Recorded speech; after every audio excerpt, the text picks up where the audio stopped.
तो और भाई लोग क्या है यार, एक बहुत ही अच्छी न्यूज़ आई है आपके लिए। एक ऑफिशियल अपडेट आई है एकेटीयू की तरफ से कि जो एग्ज़ाम्स होने वाले थे बीटेक को छोड़ के, जितने भी एंट्रेंस एग्ज़ाम होने वाले थे सबकी डेट ऑफिशियली अनाउंस कर दी गई है। एग्ज़ाम डेट अनाउंस कर दी गई है और 57 सिटीज़ के बारे में बताया गया है, पर एग्जैक्ट सिटीज़ को नहीं बताया गया, डिफाइन किया गया है कोई भी, मतलब ऐसा एग्जैक्ट नाम नहीं बताया गया। बट ओवरऑल इंडिया में, अक्रॉस इंडिया में पूरी जगह से 57 सिटीज़ चुनी गई हैं जहाँ पर आपको यूपीटीयू का सेंटर मिल जाएगा। अगर आप किसी भी स्टेट से फॉर्म भरते हो तो दैट मीन्स कि आप किसी भी स्टेट से हो तो आप यूपीटीयू में, या यूपीटीयू का जो ये इस बार इंट्रेंस एग्ज़ाम होने वाला है उसका नाम Uttar Pradesh combined entrance test कर दिया गया है। तो आप इंडिया की किसी भी स्टेट में होगे तो आप इस इंट्रेंस एग्ज़ाम में अपीयर कर सकते हो, इस रजिस्टर कर सकते हो। बट आपको आपकी जो डोमिसाइल होगी, मतलब आपका जो स्टेट होगा, वो आपके रजिस्ट्रेशन फॉर्म में मेंशन करना होगा।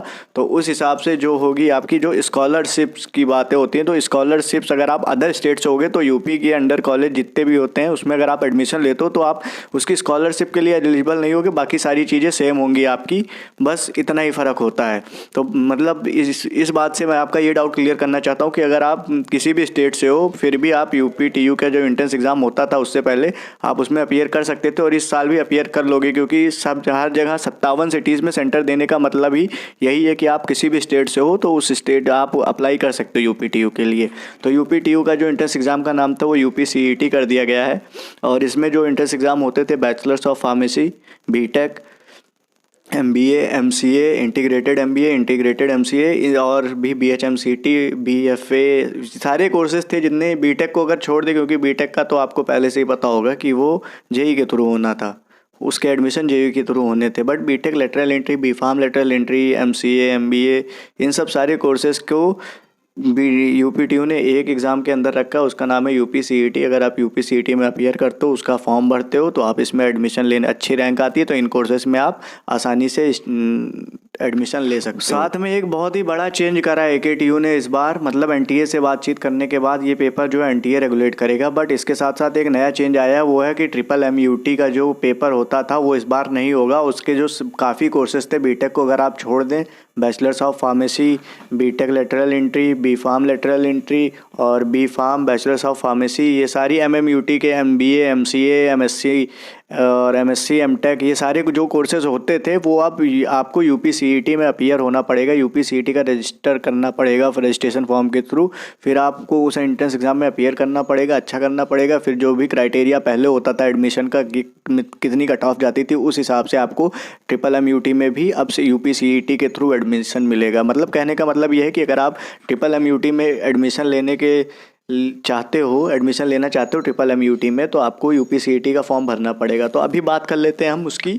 जो ऑफिशियल जो एग्ज़ाम डेट है वो है 16 मई, जैसा कि उन्होंने ऑफिशियली अनाउंस करा है कि 16 मई है। मे बी इसका मतलब सीधा मतलब है कि इस बार की जो आपकी जो काउंसलिंग होगी वो ऑन टाइम होगी, और मे बी जो आपकी जो सेशन है फर्स्ट सेमेस्टर के, या आपके एमटेक, एमएससी, एमसीए या bachelors of pharmacy, BTech lateral entry, BPharm lateral entry, इनके जो नए सेशंस होंगे आपके काउंसलिंग कराने के बाद वो अगस्त से स्टार्ट करा दिए जाएँ, इसीलिए पेपर इतनी जल्दी रखे गए।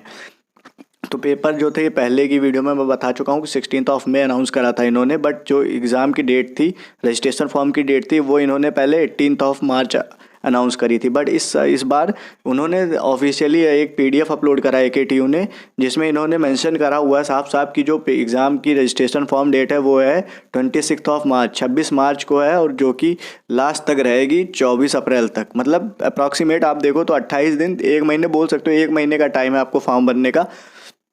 आप 1 महीने के अंदर आप फॉर्म भरोगे, उसके बाद आपको 16 मई में पेपर देना पड़ेगा इसका। फिर उसी के बाद अभी रिज़ल्ट की डेट और सिलेबस नहीं अनाउंस हुआ है, तो मैं आपको सबसे पहला क्लियर कट बता देना चाहता हूँ कि इस बार का पेपर जो है वो सेट करेगा कुछ, अगर सेट एकेटीयू ही करता है फिर भी इसमें कुछ ना कुछ तो हाथ होगा ही एनटीए का। तो पूरा का पूरा सिलेबस अगर आप एनसीईआरटी से करते हो, कवर करते हो आप अपना अंडर ग्रेजुएट कोर्स के लिए, बी फार्म मेजरली मैं बीफार्म के बारे में बात कर रहा हूँ। तो अगर आप बीफार्म में एडमिशन लेना चाहते हो, तो अगर अच्छे से अच्छे कॉलेज में लेना चाहते हो यूपी के अंडर में, तो आप अपनी 11th-12th की जो एनसीईआरटी की बुक है वो अगर आप अच्छे से कर लेते हो तो आपकी ये पहली बार यूपीसीईटी होने जा रहा है उत्तर प्रदेश में, और ऑनलाइन मोड में होगा। और इसका जो पहले बार का पेपर होगा वो एनटीए के थ्रू ही होगा थोड़ा बहुत।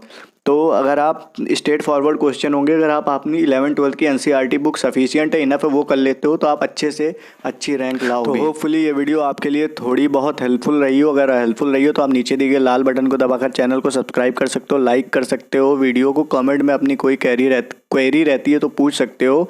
Thank you.